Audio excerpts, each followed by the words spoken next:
Hello everyone, आप सभी का स्वागत है मेरे channel tricky chemistry basics by Suman Negi में।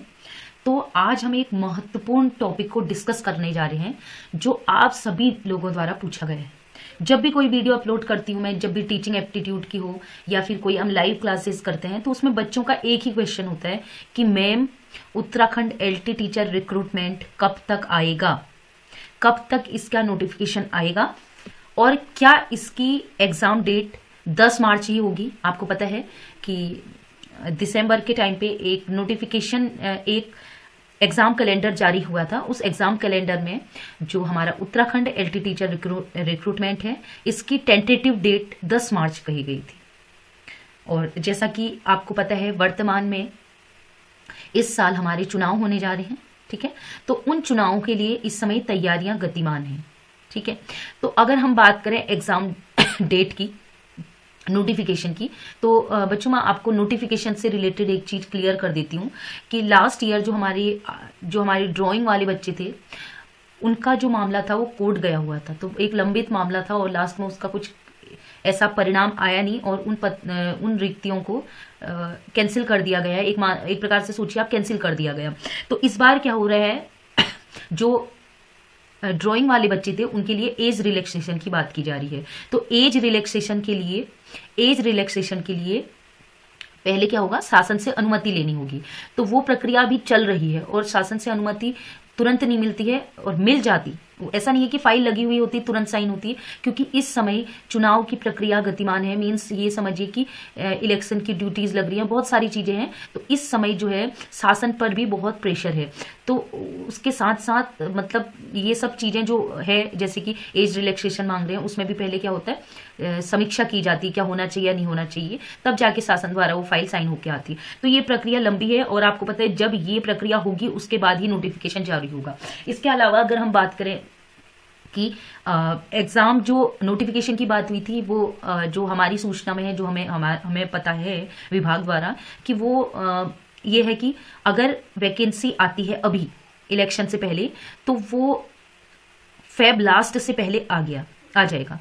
इन केस अगर फेब लास्ट से पहले नहीं आए, अभी नहीं आने वाला, फेब लास्ट से पहले नहीं आएगा नोटिफिकेशन, तो आप मान के चलिए कि इलेक्शन के बाद ही नोटिफिकेशन होगा। बिल्कुल एग्जाम ऐसा नहीं है कि एग्जाम नहीं होगा, आप लोगों का नोटिफिकेशन इसी साल आएगा, एग्जाम भी इसी साल आएगा, ठीक है। लेकिन कब आएगा नोटिफिकेशन, क्या इलेक्शन से पहले आ जाएगा, तो ये श्योरिटी नहीं है। मैं आपको बता देती हूँ, 1% जो मेरी जानकारी में है 1% है कि नोटिफिकेशन आएगा फरवरी लास्ट तक, और 99% अभी चांसेस जो बन रहे हैं, जैसा विभाग द्वारा बताया जा रहा है। अब किसी प्रेशर में आता है तो अलग चीज है, अदरवाइज 99% चांस है कि नोटिफिकेशन इलेक्शन जो आचार संहिता लग रही उससे पहले नहीं आने वाला। तो अगर नोटिफिकेशन अभी नहीं भी आता, वो तो आपके लिए ज्यादा बेनिफिशियल है ना। नोटिफिकेशन अगर इलेक्शन के बाद भी आता है तो आपको एक अच्छा टाइम मिल जाएगा अब प्रिपरेशन के लिए। मेरे पास बहुत सारे बच्चे ऐसे आ गए हैं एलटी साइंस की तैयारी करने के लिए, जो अब बैच ले रहे हैं, लेकिन काफी टाइम है। और जिन बच्चों ने ऑलरेडी पढ़ा हुआ है, आपको पता है 100% तो आप कभी नहीं कर पाते ना, तो रिविजन कीजिए, जितना रिविजन करेंगे उतना आपके लिए अच्छा रहेगा। तो अब एक चीज तो आपको क्लियर हो गई है कि 10 मार्च को तो किसी भी कीमत पर, चाहे नोटिफिकेशन आए या नोटिफिकेशन ना आए, किसी भी कीमत पर 10 मार्च को एग्जाम नहीं होगा, क्योंकि एग्जाम कराने के लिए विभाग द्वारा, शासन द्वारा अनुमति होगी, विभाग द्वारा अनुमति होगी, विभाग द्वारा पदों का विवरण दिया जाना होगा। क्योंकि आप जानते हैं कि ये जो वैकेंसी आने वाली थी, ये 670 पोस्ट पे आने वाली थी, लेकिन शिक्षा मंत्री महोदय द्वारा ये एक मीटिंग ली गई जिसमें कहा गया भर्तियों को बढ़ाया जाए, और जो हमारी एलटी वैकेंट सीटें हैं उसके अकॉर्डिंग 1570 पद इस समय उन्होंने बढ़ा के कर दिए हैं। तो ये प्रक्रिया में मतलब क्या है, जो एक विभागीय प्रक्रिया है, वो एकदम ऐसा नहीं है कि आज हमने कहा कि 1570 पोस्ट निकल रही तो तुरंत निकल जाएगी। उसमें समय लगता है, कागजी कार्रवाई होती है, लंबा समय होता है, गहन मंत्रणा होती है, समीक्षा होती है, उसके बाद कोई चीज होती है, ठीक है।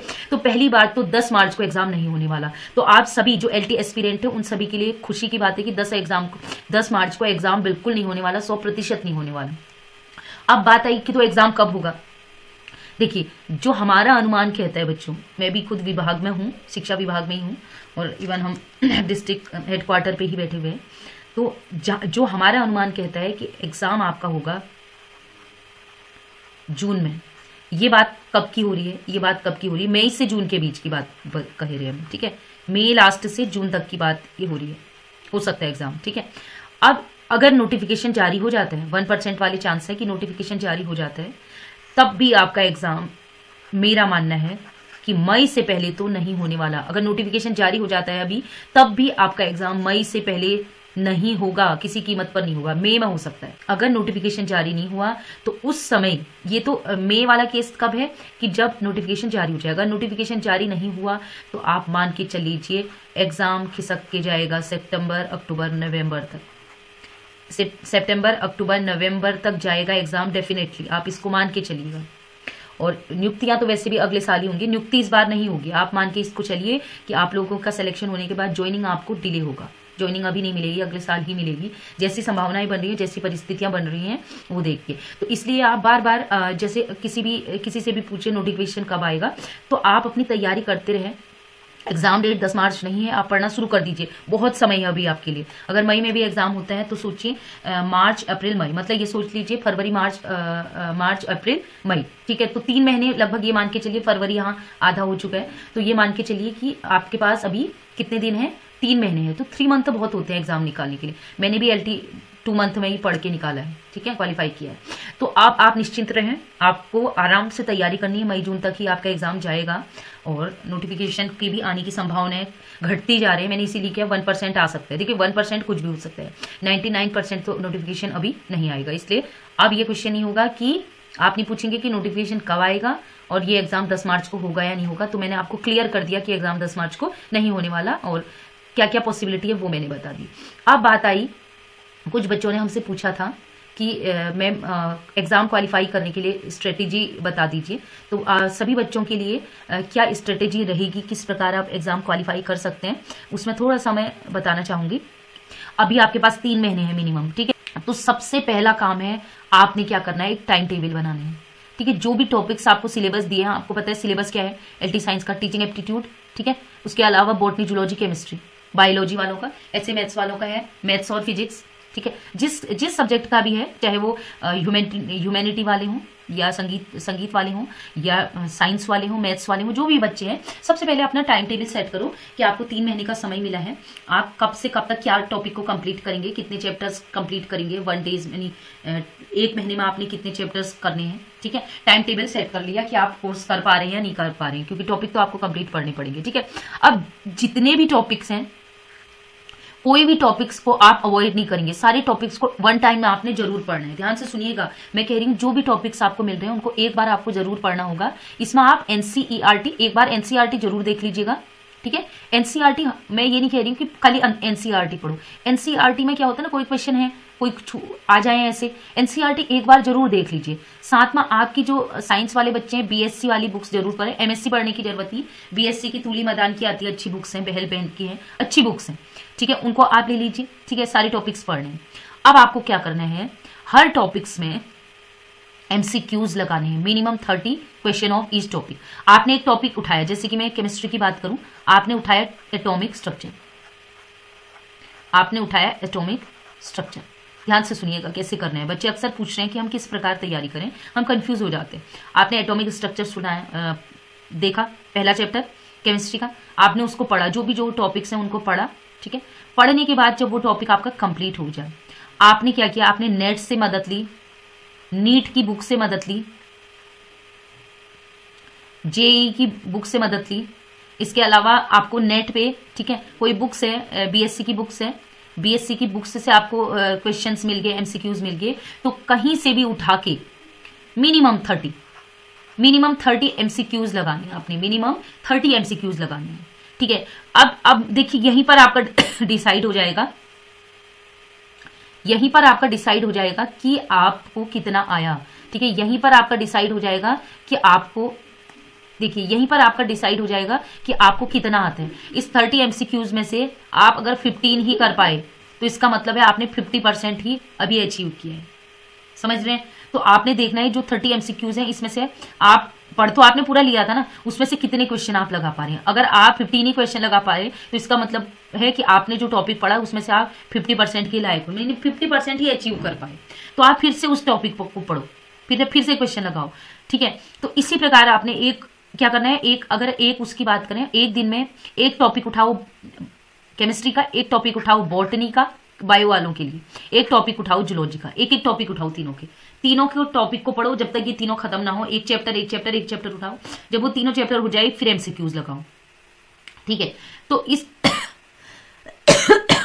तो आपको मैं बता रही हूं जितने ज्यादा क्वेश्चन आप लगाएंगे बच्चों, उतना ज्यादा आपका सिलेक्शन बढ़ता जाएगा, मतलब कि सिलेक्शन होने की संभावनाएं बढ़ती जाएंगी। बच्चे मुझसे बार बार बोल रहे कि हम क्या करें मैम, हम कंफ्यूज हो जा रहे हैं। मैं एक ही चीज कह रही हूँ, सब कुछ करेगा काम एमसीक्यूज। ज्यादा से ज्यादा एमसीक्यूज लगाओ। जैसे बॉटनी जूलॉजी का क्या रहता है, आपने टॉपिक पढ़ा और आपने एमसीक्यूज लगाना है, जो दिया है वही सत्य है, वो आपने टिक कर देना।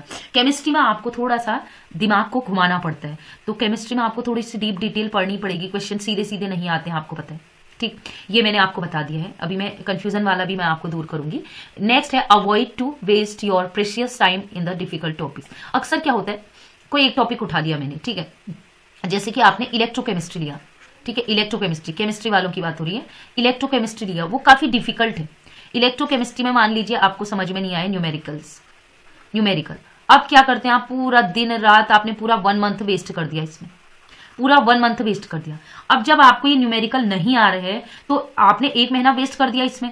तो जब आप 1 महीने से न्यूमेरिकल नहीं कर पा रहे, जब आपके पास कैलकुलेटर है, कॉपी है, बुक्स है, यूट्यूब है, तब नहीं कर पा रहे, तो क्या एग्जाम में आप इसके क्वेश्चन कर पाएंगे? एग्जाम में तो वैसे कितना प्रेशर होता है, प्रेशर हैंडल कर रहे होते हैं। तो ऐसे टॉपिक्स जो आपको बिल्कुल ही, देखिए मैं ये नहीं कह रही हूँ आप पढ़िए मत, मैं बोल रही हूँ पढ़ो, दोबारा पढ़ो, नहीं आ रहा है समझ में, दोबारा पढ़ो। लेकिन अगर आपको लग रहा है ये टॉपिक बिल्कुल ही नहीं आएगा मुझे, मतलब बहुत बार रिपीटिशन करने के बाद भी लग रहा है कि अब नहीं हो पाएगा मुझसे, तो फिर मैं आपसे एक ही चीज कहूंगी, तो उस टॉपिक को आप बिल्कुल अवॉइड करें, क्योंकि वो क्या करेगा, आपके जो मार्क्स आने वाले हैं ना, जैसे 1 मार्क्स किसी में आ रहे हैं, तो ऐसा क्वेश्चन जो आपको कंफ्यूज करता है, उस मार्क्स से आपके नंबर क्या हो जाएंगे, माइनस हो जाएंगे, ठीक है, आपके मार्क्स कट जाएंगे। तो आपको ऐसे टॉपिक्स को बिल्कुल हटा देना है। मतलब पूरा चैप्टर नहीं बोल रही हूं मैं, पूरा चैप्टर मतलब गए फिर आप काम से। चैप्टर के अंदर जो टॉपिक्स में ज्यादा डाउट हो रहा है उसको छोड़ दीजिए आप, ठीक है, उसको आप लास्ट में देखेंगे जब आपके पास टाइम बचेगा, ठीक है। आप उन टॉपिक्स को पढ़िए ज्यादा, ठीक है, जो आपके लिए इजी भी हो, आप समझ भी जा रहे हो। तो अब अधिकतर बच्चों का एक चीज था कि मैम हम तो पढ़ तो ले रहे हैं, जब टेस्ट एग्जाम लगाने की टेस्ट कर रहे हैं, टेस्ट सीरीज कर रहे हैं, तो हम कंफ्यूज हो जा रहे हैं, या किस तरीके से हमने तैयारी करनी है। मैंने आपको बता दिया, पहले टाइम टेबल सेट कर लो, डेली एक बॉटनी, एक जूलॉजी, एक केमिस्ट्री, स्टार्ट से शुरू करो। जो एलटी का सिलेबस दिया है बिल्कुल उसी तर्ज में चलते जाओ, पे एक एक चैप्टर उठा लो तीनों का, ठीक है। मिनिमम 2 आवर्स एक में दो, 2 आवर्स एक में दो, 2 आवर्स एक में दो, ठीक है, मतलब 6 आवर्स आपने डेली देने हैं। 6 आवर्स अगर आपको क्वालिफाई करना है, मिनिमम मैंने लिख दिया है, मिनिमम आपने 6 आवर्स डेली देने हैं पढ़ने के लिए, ठीक है। तो मिनिमम 6 आवर्स डेली देने हैं। उसके बाद जब आप पूरा टॉपिक पढ़ लें, फिर आप क्या लगाएं, एमसीक्यूज। वो एमसीक्यूज कहाँ से हो सकते हैं, बुक से हो सकते हैं, नीट की बुक से हो सकते हैं, कोई कंपटीशन एग्जाम है उसके एमसीक्यूज आप ले सकते हैं। इसके अलावा नेट पे आपको बहुत सारे क्वेश्चन मिल जाएंगे, ठीक है। कोई एक पर्टिकुलर क्वेश्चन के पीछे मत पढ़ा करो, मैं बार बार बोल रही हूँ। आप क्या करते हैं, एक क्वेश्चन होता है वो नहीं आ रहा होता, उसको नेट से खोजेंगे, 10 जगह से खोजेंगे, उसमें टाइम वेस्ट मत करो, ठीक है। ऐसा नहीं है कि इस टाइप के क्वेश्चन आएंगे। और जैसे कि आपको पता है पशुधन अधिकारी का भी एग्जाम हुआ था, काफी डिफिकल्ट आया है पेपर, तो आप मान के चलिए कि जो कम ग्रेड पे वाला है वो अगर इतना टफ आ रहे हैं, तो एलटी एग्जाम बहुत बड़ा पेपर होता है बच्चों, तो वो तो डिफिकल्ट आएगा ही आएगा। तो आपने क्या करना है, एक टॉपिक उठाना है, ठीक है, उसको पढ़ना है, अच्छे से पढ़ना है और उसके क्वेश्चंस लगाने हैं, ठीक है। और आपको क्लियर है, जो किसी चैप्टर में से जो टॉपिक नहीं आ रहा है बिल्कुल उसको साइड रख दो, एक अलग से कॉपी बनाओ, उस कॉपी में लिख दो कि कौन कौन से टॉपिक आपको नहीं आ रहे, वो लिस्ट बनाते जाओ। पहले एक बार कंप्लीट जब हो जाएगा, उसके बाद जब आप पूरा पढ़ लेंगे, पूरे सिलेबस को पढ़ लेंगे और आपको क्वेश्चन भी सबके लगा दिए होंगे और आपको लग रहा होगा हर टेस्ट में मैं 80% से ऊपर स्कोर कर रही हूँ, तो उसके बाद आप उठाना उस लिस्ट को अपनी, जो आपने तब बनाई थी जब हर चैप्टर से, उस लिस्ट को उठाइए आप, जो जब आपने तब बनाई थी जब आप चैप्टर पढ़ रहे थे और जो आपको समझ में नहीं आ रही थी, अब उनको पढ़ना शुरू करें। ये लास्ट की बात है, ठीक है। और जितना हो सके, एक बार अगर टॉपिक पढ़ लिया तो जितना हो सके रिवीजन करो, रिवीजन करना जरूरी है। देखिए पढ़ाई ऐसा नहीं है वेस्ट नहीं जाएगी, पढ़ाई आपके काम ही आएगी। इस एग्जाम में भी आएगी, केवी का देंगे उसमें आएगी, जेएनवी का देंगे उसमें आएगी, ठीक है, नवोदय का आता है, ठीक है। इसके अलावा आपने डीएसएसबी का दिया, ठीक है, टीजीटी पीजीटी आता है दिल्ली का, ठीक है। तो इसके अलावा उत्तराखंड एलटी तो है ही हमारा, उत्तराखंड एलटी तो रहेगा ही रहेगा। इसके अलावा लेक्चरर आएगा, लेक्चरर में आपके काम आएगा जो भी जिस सब्जेक्ट से होंगे, चाहे बायोलॉजी हो या केमिस्ट्री हो, दोनों काम ही आनी, केमिस्ट्री भी काम आनी है, बायोलॉजी भी काम आनी है। इसलिए केयरफुली माइंड सेट कर लो। और एक चीज और जो मैंने अपने बच्चों में खासकर देखी, बच्चों की जो क्वेरीज रहती है, आप ना जब भी आप पढ़ना स्टडी करना शुरू करते हैं, आप क्या देखते हैं, आप एक ही चीज देखते हैं, आपका फोकस रहता है बगल वाला कितना पढ़ रहा है। आप ये मत देखो ना, आपने स्टडी करनी है, आपने पढ़ना है, आप अपना पढ़ो, आप खुद पढ़ो, आप पड़ोसी को मत देखो कि वो कितना पढ़ रहा है, ठीक है, आप उसको मत देखो, बस आप ये कहो कि मैंने अपना 100% देना है, मैंने अपना 100% देना है, बाकी क्या रिजल्ट रहेगा वो तो भगवान बताएगा ना, वो तो समय बताएगा। तो अपनी ओर से 100% दो। देखिए हर बच्चे की अपनी अपनी कैपेसिटी होती है, आप कभी दूसरे बच्चे को मत देखो कि वो जल्दी कर ले रहा है, मैं लेट में कर रहा हूँ, उसके मार्क्स ज्यादा आ रहे, मेरे कम आ रहे। ऐसा कभी, एक चीज मैं आपको बता दूं, ये जरूरी नहीं हो जो टेस्ट सीरीज में या उसमें बच्चे सोचिए 100% कर रहे हों, वो जरूरी नहीं है कि वो एग्जाम क्वालिफाई कर जाए। जो एग्जाम क्वालिफाई कर जाए, एक्चुअल में जब आप उसमें बैठते हैं ना, एग्जाम में, एग्जाम सीट में जब आप बैठते हैं ना, वहां पर इतना ज्यादा प्रेशर है, उस प्रेशर को जो हैंडल कर गया ना, उसका क्वालिफाई हो गया। तो जरूरी नहीं है कि अगर आपने सब कुछ पढ़ लिया, आप बहुत ब्रिलियंट हो गए तो आपने एग्जाम क्वालिफाई कर लिया, ये जरूरी नहीं है। इसलिए आप केवल, आपका फोकस होना चाहिए स्टडी करने पर। जब भी समय मिले, अगर आपको अभी टाइम नहीं हो रहा तो फिक्स कर लीजिए 2 घंटे पढ़ने ही पढ़ने हैं। चाहे अगर आपका काम 11 बजे नहीं पड़ता है तो 11 से 12, 12 से 1, थोड़ा तो 3 महीने आपको कष्ट देना पड़ेगा शरीर में। उसके बाद क्या होगा, 3 महीने बाद जब एग्जाम क्वालिफाई होकर रिजल्ट आएगा ना, फिर तो खुशियां ही खुशियां मिलेंगी। इसलिए अपनी स्टडी करो, दूसरों को मत देखो दूसरे ने कितना पढ़ा है, क्योंकि दूसरे का पढ़ाई देख के आप डिप्रेशन में जाओगे, डिप्रेशन में जाओगे फिर आप कुछ भी नहीं कर पाओगे, जितना आपके दिमाग में नॉलेज है वो भी खत्म हो जाएगी। तो आप अपनी स्टडी में 100% झोंक दो, खूब मेहनत कर लो, और उसके बाद जब रिजल्ट आएगा ना तो वो रिजल्ट बहुत अच्छा होगा। आपको 1 सीट चाहिए, आपको 250 सीटें नहीं चाहिए, आपको 300 सीट नहीं चाहिए, 1 सीट चाहिए। अब सोचो, आप ये सोचो 300 सीट में से 1 सीट निकालना टफ है क्या? नहीं है टफ। आप ये मत सोचिए कि लाखों बच्चों ने भरा है, आप ये बोलो अरे 300 सीटें आई हैं, उसमें से 1 ही सीट तो निकालनी है। आप ये मत कहना कि इतने बच्चों ने भरा है, नेगेटिव चीज आप पहले बोलते हैं ना, इसलिए आप लोगों का सिलेक्शन नहीं होता। आपने कहना अरे 300 सीटें आ रही, इतनी ज्यादा सीटें हैं, उसमें से मुझे तो 1 ही सीट चाहिए, मैं तो कर लूंगी, मैं तो कर लूंगा, तो डेफिनेटली आपका एग्जाम क्वालिफाई हो जाएगा। ठीक है, बाकी बीच बीच में मैं गाइड करते रहूंगी, और बाकी प्रयास कर रहे हैं कि बॉटनी, जूलॉजी, केमिस्ट्री की जो है daily live class question answer वाली हम करें, प्रयास कर रहे हैं। जैसे सेट हो जाता है तो डेली हमारी क्लासेस चलने लग जाएंगी। और बाकी कोर्स हमारा चल रहा है, आपको पता है, जो पेड बच्चे हमारे 80+ में हमारे पास बच्चे हो गए हैं जिन्होंने एलटी साइंस परचेज किया हुआ है। काफ़ी मैं खुद केमिस्ट्री लेक्चरर हूँ और प्रयास भी बहुत कर रही हूँ बच्चों के लिए, और मुझे भरोसा भी है कि हमारे वहाँ से बहुत सारे बच्चे इस बार क्वालिफाई करेंगे। तो आप सभी से मतलब आपको लोगों को शुभकामनाएं हैं। एग्जाम जो नोटिफिकेशन है जल्द ही आएगा और आप एग्जाम देंगे और आपका सिलेक्शन होगा और आप असिस्टेंट टीचर बन जाएंगे एलटी। ठीक है, तो वीडियो को यहीं पर एंड करते हैं। आप सभी की रिक्वेस्ट थी तो मैंने वीडियो बनाई है। अब आपसे रिक्वेस्ट है, प्लीज इसे लाइक करके जरूर जाएं और कमेंट करके बताएं कि क्या आपको मेरी बातें अच्छी लगी, या मतलब मैंने जो मोटिवेट किया आपको अच्छा लगा। कमेंट जरूर करें, कहीं ना कहीं आप कमेंट करते हैं तो हमें भी एक क्या मिलता है, एक मोटिवेशन मिलता है। जैसे आपको मैंने बताया तो आपको मोटिवेशन मिला, वैसे आप जब कमेंट लिखते हैं ना, थैंक यू, या आपने बहुत अच्छा बताया, हम ऐसे ही करेंगे, तो हमें भी क्या होता है, मोटिवेशन मिलता है। ठीक है, हम और वीडियो ऐसी बनाएंगे। और एक रिक्वेस्ट हो रहा है, अपने फ्रेंड्स में शेयर जरूर कर दीजिएगा। देखिए मैं टीचिंग एप्टीट्यूड के लिए भी बहुत जगह से पढ़ पढ़ के अलग अलग जगह से कंटेंट ढूंढ के लाती हूँ, तो आप लोग अच्छा रिस्पॉन्स दीजिए ताकि टीचिंग एप्टीट्यूड का कंप्लीट कोर्स, पूरा कोर्स फ्री ऑफ कॉस्ट आपको मिल जाए। ठीक है, वो आपको पता है 5 चैप्टर पे हमारी वीडियो बन चुके हैं, धीरे धीरे सारी चैप्टर्स पाएंगी। वो डिपेंड करेगा रिस्पॉन्स पे कि अगर व्यूज अच्छे आए तो मैं उसको डेफिनेटली कंटिन्यू करूंगी। तो आज के लिए इतना ही। Keep watching and bye bye.